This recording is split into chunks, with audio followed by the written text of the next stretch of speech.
Nasugatan at muntik pang mabulag ang isang e-trike driver sa Cebu City. Abay, kinagat daw siya ng nakaalitang kapwa driver dahil lamang sa agawan sa pasahero. Ang sospek humingi na ng tawad pero pinabulaanan siya ang kumagat sa biktima. Nasa frontlining balita si John Aroa ng News 5 Visayas Exclusive. Kalalabas pa lamang ng biktimang ito sa ospital, sugatan sa iba't ibang bahagi ng katawan at muntik pang mabulag ang 46 anyos na e-bike driver na si Roger Idpalinan sa Inayawan, Cebu City. Ang punot dulo, agawan daw sa pasahero. Hindi yung una. Kung may pulta ka, may bayad ka, pwede yan. Pero wala kang bayad din, nandun ka sa labas. Ayon kay Roger, kinagat siya ng nakaalitan ng e-bike driver. Nagkahamunan sila ng away, pero ang suspect tumawag ng resback. Inabangan ang biktima sa paradahan. Sakto namang sakay ni Roger ang kanyang batang anak na babae.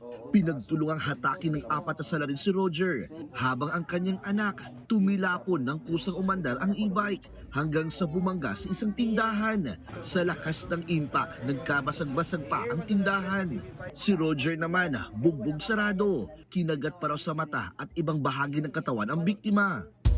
Tinumugay. Nandyan sila sa harap ng tindahan namin. Nagbugbugan dyan sa gitna. Grabe yung panginginig ko sa nangyari. Umami naman ang isa sa mga suspect na si Cyril Paraiso sa pambubugbog, pero hindi raw siya ang nangangagat. Depensa pa niya.